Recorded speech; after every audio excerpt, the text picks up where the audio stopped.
ဒီချိန်မှာ Photoshop သင်ခန်းစာကိုပြောပြတော့မှာဖြစ်ပါတယ်အဲ့တော့ကျွန်တော်တို့ရဲ့ဒီ Windows 10 Search ဆိုတဲ့ဒီရှာတဲ့နေရာလေးမှာကျွန်တော်တို့ Photoshop လို့ရိုက်လိုက်မယ် PHO ဒီလိုရိုက်လိုက်တာနဲ့ဒီမှာ Adobe Photoshop ကိုဒီမှာလာမြင်နေရမှာဖြစ်ပါတယ် Adobe Photoshop ကိုဒီနေရာလေးမှာကျွန်တော်တို့ကြည့်ချင်းအဖြစ် Adobe Photoshop ဟာဒါ CS3 ဒီနောက်မှာထွက်တဲ့ CF4 CF5 CS6 စသဖြင့် Adobe Photoshop CC version နဲ့အများကြီးထွက်လာခဲ့ပါပြီဒါပေမဲ့လည်းကျွန်တော်တို့ဒီ CS3 နဲ့ပဲကျွန်တော်ရှင်းပြတော့မှာဖြစ်ပါတယ်ကျွန်တော်ကွန်ပျူတာမှာ CS3 သုံးရတာအရင်ဆင်ပြေလို့ဖြစ်ပါတယ်အဲ့တော့ဒီဟာလေးကိုတစ်ချက်ထိလိုက်မယ်ဆိုရင်လည်းဖွင့်လာမှာဖြစ်တယ်လို့ဒီ open လေးကိုထိလိုက်မယ်ဆိုရင်လည်းပွင့်လာမှာဖြစ်ပါတယ်အဲ့တော့ကျွန်တော်ဒီဟာလေးကိုပဲ left click တစ်ချက်ဒီမှာနှိပ်လိုက်မယ်အဲ့တော့နှိပ်လိုက်ပြီးဒီခုဒါဆိုရင် Adobe Photoshop ကပွင့်လာမှာဖြစ်ပါတယ်အဲ့တော့ခဏလေးစောင့်ပါအဲ့တော့ဒါဆိုရင် Adobe Photoshop ကိုဖွင့်တဲ့နည်းလမ်းဖြစ်ပါတယ်အောက်ပြီးပြန်ပိတ်မယ်ဆိုရင်ဒီမှာ close ဆိုတာရှိပါတယ်ဒါလေးကိုနှိပ်လိုက်ပါဒါဆိုရင်ပိတ်သွားမှာဖြစ်ပါတယ်โอเคဒီခုတစ်ခါကျွန်တော်တို့ဒီရှာတဲ့နေရာမှာ Adobe Photo ဒီခုလိုမျိုးလေးစလုံးရိုက်လိုက်တာနဲ့တင်ကိုကျွန်တော်တို့ကဒီအပေါ် menu bar မှာဒီဟာလေးက Adobe Photoshop CS3 လေးကတက်လာပြီဒီခုတစ်ခါကျွန်တော်တို့ဒီ open နဲ့ဖွင့်ကြည့်အောင်ဒီ open လေးမှာကျွန်တော်တို့ left click တစ်ချက်နှိပ်လိုက်မှာဒါဆိုရင်ပွင့်သွားပါပြီဒီ Adobe Photoshop ပွင့်လာတဲ့မြတ် Photoshop ဆိုတော့ icon လေးကဒီ status bar မှာလာကတ်နေရဖြစ်ပါတယ်ဒါကဒီ status bar မှာလာကပ်ပြီးဆိုတော့ Photoshop ကိုကျွန်တော်တို့ဒီမှာအလုပ်လုပ်လို့ရပြီဆိုတဲ့သဘောဖြစ်ပါတယ်ဒီနေရာလေးမှာနေရာလာယူပြီးတော့ right click နှိပ်လိုက်မယ်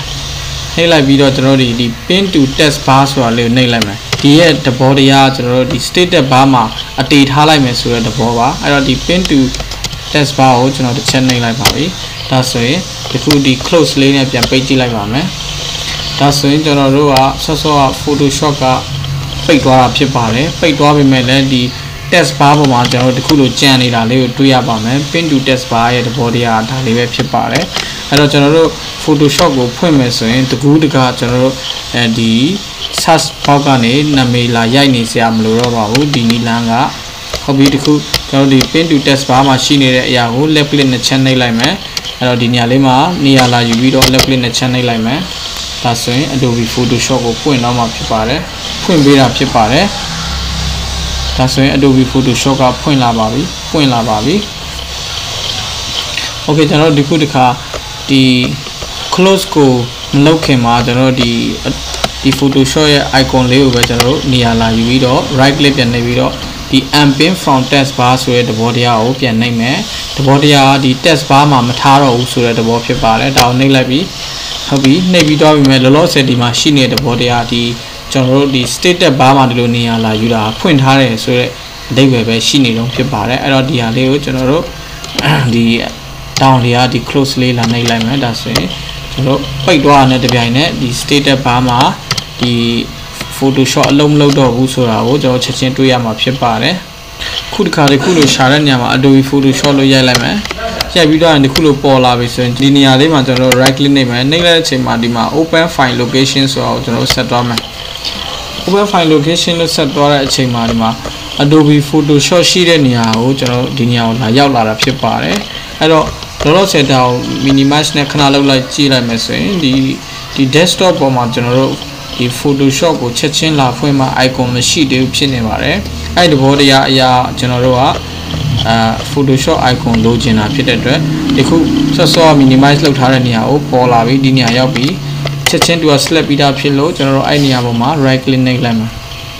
ခဏစောင့်ပါဒါဆိုရင်ဒီ box ကျလာတဲ့အတွက်ကျွန်တော်တို့ဒီမှာဆက်သွားမယ် send to ဆိုတဲ့ထဲကိုဆက်သွားမယ် send to ဆိုတဲ့လမ်းကြောင်းမှာဒီဘက်ကြည့်မယ်ဆိုရင်ဘာရှိလဲဆိုရင် desktop create shortcut ဆိုတဲ့ဒီအရာလေးကိုကျွန်တော်ရွေးချယ်ပေးမယ်အမှ left click တစ်ချက်နှိပ်လိုက်မယ်ဟုတ်ပြီဒီနေရာလေးတစ်ချက်နှိပ်လိုက်တာနဲ့ဘာထူးခြားတော့လဲဆိုရင်ကျွန်တော်တို့ကဒီမှာ Adobe Photoshop